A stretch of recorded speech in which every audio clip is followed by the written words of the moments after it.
going to... I had a freak out. I mean... Welcome back, Sobelmania. Ariel, brother, I'm coming for you. No, seriously. Barkers, interns. All right, to catch you up. The prequel to this episode is we have Bubby's Boys Presents, which you all know, presents Black Room Comedy Club. Said it right.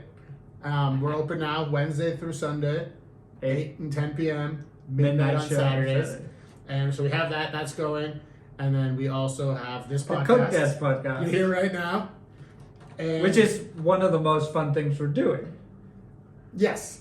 Every week we're like, why are we doing it? Then one of us watches the episode and we're like, yeah, we gotta keep doing it. Okay, so let's rewind. We have the club and we're on stage, we're producing, and we're running show the shows. running. So it's a job. But it's just like we do 3 jobs. So we do 3 jobs there. Multiple. 4. And this isn't a job.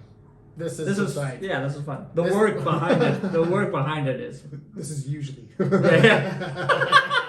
Yeah, usually very fun. The first take of this one. Hey, you know what? The conversation was good, but there was no humor. We're from 2 different worlds. There was no humor. Honestly, I am the last, I guess. I'm that last CEO. Look at my face. On one side, you see this beautiful, chiseled Juge Clooney, but then on the core, there's some gross. There's a Jew. There's some angry. Yeah, so I get I believe people should work hard. I don't know. I'll give you examples here. I believe you believe that people should work the way you've had to work to get to the life you have now. Well, you can't say that because that sounds so fucked. But that is what you said. But it's not the life I have. But it's not like when you're like you've worked hard for this life. You mean getting hit by a Swiss LA delivery driver and then falling into your lap, being alienated, and now we have a comedy. Like, you're making it seem like, no, I didn't work hard to meet a great comedian who's become my best friend, and I got to move to Toronto because my place is rent controlled. And that's what I was trying to tell you. That's all. So it's like, that's not what I was trying you to... I'm mad because of, if you want anything in this world, you have to work. You gotta work for it. But we agree on that. We agree on everything but the fact that I was like, 1999. And I think the work we're delegating is still work, which you see it as play because it's what we used to play, but it is still work. It's because to me it's play. But to other people it's not. Then they play as their own version of what we're doing. That's the biggest problem too. Is I forget how fortunate I am to be. No matter what you want to say about our future, what's going on, we're fortunate to be part of the 1%. We do what we love. Like, this isn't the dream. It's a choice. This is a version of, it's like I would argue we chose to. It's like you were like, hey, I want milk, 2%, and I brought back oat milk. Yeah, I'd be mad. And you still have milk though. Yeah. It's not at all the same. But it's milk. Like, it goes on cereal. No! I don't want it. That's where we're different. I want 2%. This is perfect. No, that's the thing. We live in a world where, like, if you go out there and you want 2% milk, I will settle. Maybe not for oat, but I'll settle for 1%. I'll settle for skim. You only want 2% milk. It's because I can picture the 2% milk. This is why we have to work together. Because if we didn't work together, it would be. It's what I was trying to ask of you of the first one. How many times in like 2 weeks from now you'll be like, you were right about so and so? It's like, and then you're like, I trust you. It's like, do you though? But what weirds me out is that I'm the hippie. I'm the one that's just like positivity. No, but I'm not. Like when you can be. Outside when we're having fun, I'm just like peace and love, man, and you're just like, I don't know, there's something in my bum. But like in the office, I'm just like, oh, something's in my bum, and you're just like, hey man, relax, man. Well, that's because I got it out. I had my own version of what you had today by myself in my apartment, just freaking out. If you care about someone, we're gonna help you through our own things. What I learned through mine, if you're a person like me, is that if something bothers you in the littlest, you have to address it right away. You can't let it build. You can take a few minutes. No, but even when think about it. Like, you should have gone outside, had a cigarette, come back into the show, and been like, "Hey, I don't like that you didn't give me a light, and you just told me to get off." And I would have been like, "Oh shit, I didn't think about it. I should have given you the light." Yeah, but right? I should have given. But you even the process. Why didn't I give you the light? But that's cool that I could process that a couple days later. I should have then been like, "Hey, that upset me." Yeah, next time, give me the light. And I would have been like... Well, no, I didn't have the reasoning yet. That's what I'm saying. I'm saying that... But you should have done that work on your own. At some point, I should have been like, hey, man, that upset me. And then even little things like, you get a text message or you're part of a group chat and like there's work to be done, you're part of a group project, and they start doing other parts of the project, and you don't feel enough attention to the project you're working on, say something. Yeah, that's all like, I'm saying. No, man, I'm trying to save you. Actually, you said something. A lot of something. A lot of something. And then fixated and dwelled and... Because if you're like me, and I got this from my mother, if you're like me, you're gonna not say anything, and then eventually someone's gonna open it, and then that's all you're gonna say. So instead of me telling you over the course of 3 days and 3 hours how I felt, I told you at one time in that minute. And all of it came out. Have you ever needed to work on something, but then one of your group members has had enough? Yeah. Brought to you by Bubby's Boys Presents. And this is Coke Dads episode 9. We did it again though, where we waffle off the front. But that's fine, because that's what we do. This is our thing. We talk when things make sense. I started a blog. Feel free to check out backroomcomedyclub.com, which is a weekly summary of the shows. But the blog's funny because like the blog, you're like, hey, write it, and then this week you're like, are you gonna write it? And I'm like, yeah, all I have to do is cover like 3 topics, and you're like, oh, you have a formula. Episode 9, still no formula. Okay, we're gonna start the podcast. We're gonna slowly. We did it on the first day, but then we're gonna waffle for a little. And we should also point out we aren't the Coke Dads. Yeah, we're not the Coke Dads. We don't have any children. We don't have any pets. Zero. We're not even dating. No. We like women, surprisingly. Yeah. We might kiss one day on this podcast. If enough people join our Patreon. 2,000 patrons, we kiss. How much money is that? $6,000. No, 4,000. Well, it's not. You're making me come off homophobe. You're a great guy, but like, let's like donate. It's a kiss. Get over it. For a kiss, bro. I would kiss you for free. Is this why? Did you start all of this so one day you could be like, we're gonna kiss? All of it. We became friends, and you're like, hey man, I just really want to kiss. You just want to kiss me? It's the lips, isn't it? Yeah. It's the lips. You should see them when I wake up. I'm told they're swollen when I wake up. Oh yeah. Yeah, they're very kissing. What happened? Like you dehydrated, it all goes to the lips. I just have. It's funny that you're the African because I have African features. Your nose is wide. My lips are thick. My penis is.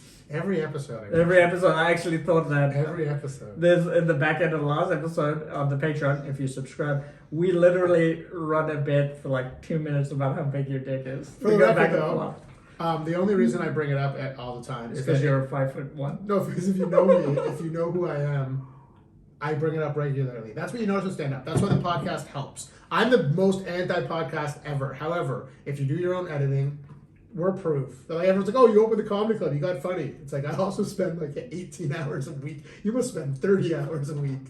Like, you know, like working out stand-up? No, just like when you watch our podcast. Oh yeah. And you see you being authentically you. You learn. Me laugh. Yeah, makes me laugh. Actually, Saturday we had midnight mass, and Paul Thompson did the story. Shout out Paul Thompson. Confession, and their show has these confession features. That's if you've never been to a midnight mass show, they've been to and midnight they've been mass, nuts. But the new theme or the theme that they've done is they're doing confessionals publicly. Yeah, and in fact, several comedians made me stop recording, and I didn't tell Paul and Zeus I was recording them. And then they just afterwards they're like, I guess that was good, and I was like, yeah, that's why I recorded it. But they asked to see it before I put it out, and I was like, absolutely, I'm not gonna put anything out without your consent. Anyone now? I've been tired the last couple weeks. Well, let me finish quickly. Yeah. So he does this story, and honestly, he was writing type 5 shit on stage. That the next night I was like, oh, I can do that though. Did you? Like, and then I fucking had the best set I've had in like a year. At the immigrant section. Shout out Paul Thompson. Shout out immigrant section. A boss put on a killer show and is a great host. Shout out a boss. Done with shout out. Actually, may as well Mo Ishmael and Jesse Singh on that show. Ishmael. Shout out Jesse. And that show went so well, I ended up hanging out with the audience till like 2 a.m. Shout out Mo Ishmael. Shout out the Punjabi Timbit. Mo Ishmael. I love it. Yeah, it's so good. So if you come to a midnight mass, now what I've heard, I have been pooped. I hear that they're unbelievable. I literally get messages. I haven't laughed in my soul like I laughed at midnight mass. I was laughing in my soul. I was getting messages the next day. The next day from people, they said that their only complaint is that when Zeus and Paul, shout out Black Zeus, when they go on stage after the intro, it's individually. Yes. And the only complaint I've heard from 2-3 people, they want them to stay together all night. No, but then they can't do their own confessions, which is, they want to do. So isn't it crazy that like when you watch them, it's like you see 2 comics and you want to be like that? You know, like you watch Paul and you're like, oh, I'm going to be like, you saw That's not what I thought for the first time. I didn't think I want to be like Paul. I thought I can do my version of that. I was just setting up that I wanted to say I wanted to be black. Oh, okay. That's all. Again. That's all I was saying. I was setting it up nicely and just be like, yeah, and I want to to take be black. what degree? What, to punch down? What degree did you want to take? Oh, I took urban planning in school. Come on, I'm Jewish. I took commerce. Get on. No, you didn't. No, I took the first time. The first time. Yeah, backstory on Brando. 18 years old, went to commerce for finance. Okay. Learned a lot about marijuana that I already knew, and I took all of my money and I invested it, and then I took all that weed, smoked it. Yeah. So you didn't learn much from the course. No, but I was fortunate that I went to a school that did a very good job getting us ready. So like the first 2-3 years, I could literally just show up at exams and pass. Yeah, which is crazy, but it's 4 years to get to university. Yeah. You know, and then you know what? Something crazy. I met Ryan Long then. When you were in commerce? When I was in Guelph. Because he was in marketing, I think. Oh no, I think he may have been in commerce, or not. We were both in commerce, but he was in a ska band. So John Stones. Shout out John Stones. And I remember... I've listened to it, it's weird. Well, it's pop punk, but it's like vulgar pop punk. I didn't grow up with it, or wasn't around it, so I'm literally like, this band sucks. That's so funny. But no, I remember hearing them playing music. No offense, Ryan, you love your stand-up. Or Jarrett, or the rest of you guys. I don't know the rest of them, don't care. Your band sucks. But that's... yeah, so I heard them play, and I was in a ska band in high school, and I was like... You were good for, I guess, what you were doing. I asked to join their band. You didn't suck. It wasn't my vibe. I asked to join their band, and they just were so rude about it. Because they were probably a touring band. Yeah, but I didn't know that. Yeah, shout out. Not shout out. Can you imagine you were actually in the band, and I was like, they suck. Can we shout out, not shout out things? Yeah. That's so funny. Like, shout out, not shout out. I like how you asked my permission to do a joke on a joke thing. Here we're going. Shout out, not shout out, VIP billiards in college. I mean, I was talking to Axe on Sunday, and they were like asking me questions about like, you know, what we're doing. It's like, you know, we lost a bunch of money, right? If we had had the money we had from the first place, we could have made the room a lot. We could have had a curtain. You know, we could have had a soundproof curtain. If you've never been to our club, we have a curtain up. And So everyone comes in and they're just like, why do you have a curtain up? And we're like, back room comedy club. Like, we've created a room. Don't tell people that it's bad. I think the curtain is bad. The comedy is amazing. But like, hey, listen, what are you coming for? A fucking curtain or good comedy? Fuck off. Get out of here. That was so fun. No, but in my head, it was just like, we literally just had this fight about marketing. And then now you're just like, oh, the curtain's disgusting. On a podcast, 7 minutes in that we get 30 views on. I admit that you talk about your penis on. You think by the time they get to me being like, the curtain's bad, they're like, fuck, I'm not going to this show. You think they're waiting 8 minutes to be like, yeah, I'm not going to that comedy show. They would have decided by now. Shout out, not shout out to my penis. It's my fault. It's my fault.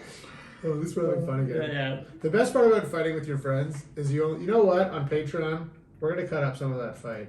I think we just throw the whole thing. Well, at some point, you gotta watch it. It clicks that you we're gotta, fighting, you wanna watch and it clicks that I'm wrong. Or not wrong, but not wrong, but just like manic. Yeah. And I'm just like, yeah, we're done. And I'm just like, You're just like, Ariel's like, hey, but you said, I'm like, I do not recall. Like, it became a recording.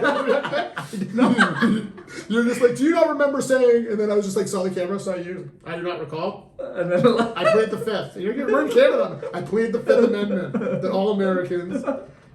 But like, it just clicked, and then it got real. What clicked? What went through your head? Well, what happened was you weren't by any means giving me the silent treatment, but for the first time in our friendship, you just did this thing like it was kind of like if you ever have a fight with a partner when that other partner's like, and I'm done. I was done. Never sex again. We're done. Well, not never sex again. But that's I was like, and we're done. I was like, I'm going home. That's what in my head. I was like, I should just go home. So what went through my head, it was just like I realized, and this is so. And that was at the restaurant. But no, this was here. I realized that you have to be. I preach all the time about being the change that you want to be. Like, one of the reasons we started this club is that we're not going to name any names, but there's a comedy club called Mark Breslin's Yuck Yucks. But we're not going to name any names at all, because that's not who we are, okay?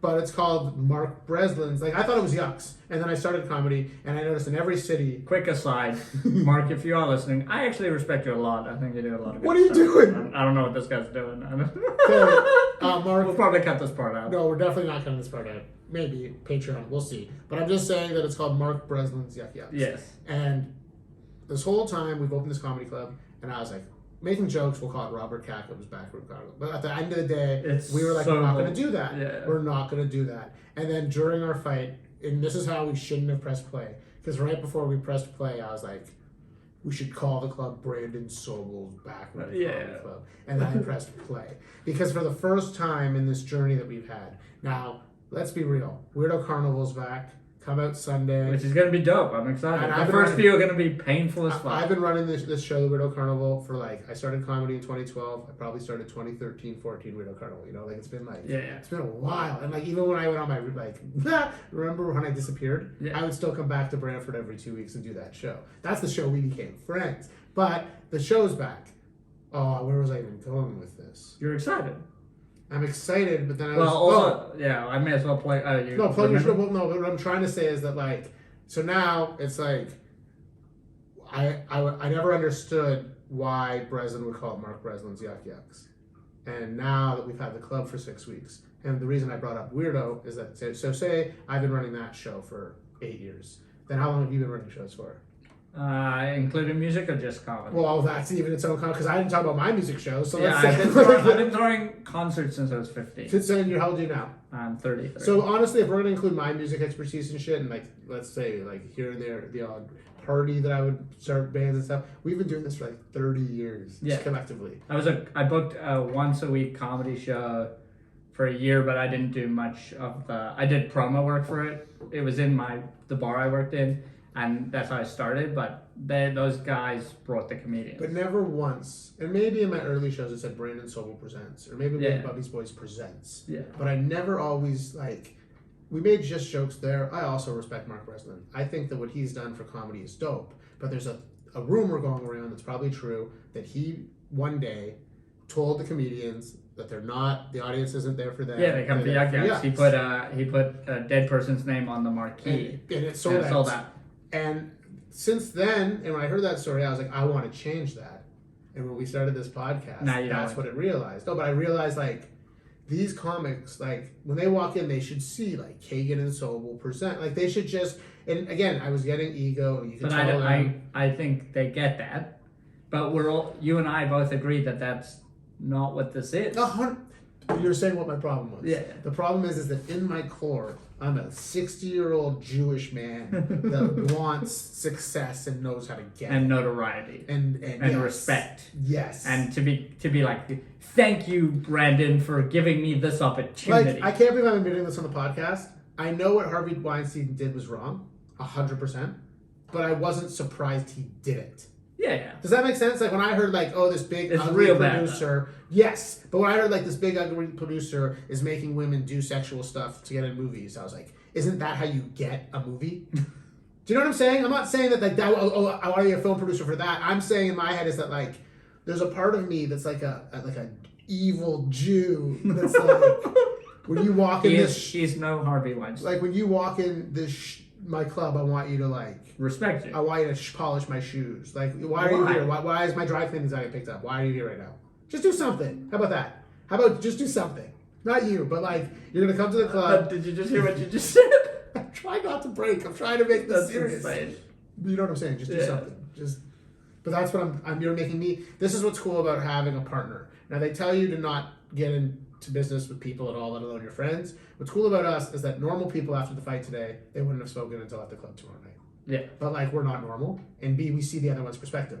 I see from me. You also apologize sincerely. But you also saw my perspective, so that's why I understood what you were saying. So like in your perspective was like, hey, you know how like when you were working commission only and like you didn't want to do that and you gave it your all, but you still did it, or like you know when you worked on a TV show and you gave it like you were up and then you commuted for an hour and a half and then put in 14, 17 hours and then commuted home and like you're like we're changing that. Yeah, I'm not doing that. But that's I have done it. And it honestly hurt me detrimentally to who I am more. This is where I think because I've grown and changed into a guy who now knows his value, knows his But I think that's where the and 90s has are respect fucked. for other people's value. So, well, that's where I think everything's fucky. Where it's like in the '90s, for instance, it was just like you would bottle that shit and you would just do it, and then one day you would like be the frat leader, and then that same people that like touched you would now touch. Do you know what I'm saying? Like you would pass it down to them, like priest Yeah, shit. which is not Okay, good. not good exactly, but like that's why it's good having a partner in crime, because you get to that point, you get manic, and if I was alone, I'd be. Think of all the times I would have been alone on this journey, and I would have become a tyrant. Yeah, a lot. Where you on this journey would have just become a pushover softie. Yes. But that's where in the middle. But I'm also, I've shed that. I'm Right? saying Like that- in the last 6 months, like think about when that guy was giving me shit at the door about the ticket Yes. price. 6 months ago, I would have been like, it's fine, just watch the show, please don't fight. But then I was like, how about you go fuck yourself, buddy? This is a cool journey. How about that? How about it's like a learning experience where you're right. 6 months ago, you would have been like, yes, sir, enjoy the show Yeah. for free. Where I'm still at, like, hey, if I can't get around to doing that job, or like if And I, someone or help like if me. I have to bark at my club. Why You is know? no one else barking at my club? Yeah, we should explain what barking is. Barking is basically Yeah, you're it's- like a dog in front of the club barking. On street promotion, like a street team marketing, that's barking. You ever walk by a comedy club and you've had people berate you with information about that night's comedy club? Yeah, That's barking. And we have barkers. And it's cool, and I'm grateful for them. I'm not going to say at all I don't appreciate them. They're all phenomenal. They've all gotten so funny in the 5 weeks we've started this club. Yeah, they're a lot further ahead in comedy than I was when I was barking. Yeah, but they also. We also didn't have the clubs like they did. Like Yucks didn't ever do barkers, But also and Absolute never remember, did barkers. you like this sounds weird. And Neither no one did has Comedy to Bar. value it. I've noticed when people come to our club, you give them the opportunity that you'll give them your opinion. Now I've worked with a lot of people. Now maybe some of them are my friends and they didn't want to hurt my feelings. But like you'll give someone your truth. Like you will save someone months to years. That's what I always say, right? That's my. No, but advice. I'm vouch. If you guys haven't seen me, like, yeah, every week we talk about how I'm not funny, I'm funny. Yeah, we'll give you that right there. But I'm just saying that, like, you save people. You also, it's also detrimental sometimes. Sometimes, like, let's give Robert Cackett an example. You saw his potential, and then because we, like, praised it, it, like, he wasn't, you know? It backfired a bit. Yeah. Rest in peace, Robert Cackett. He's still alive. Go to his rest in GoFundMe. rest in peace his comedy career. That's not alive. That's very so dead. sad. For carrots. Welcome to Midnight Mass. Yeah.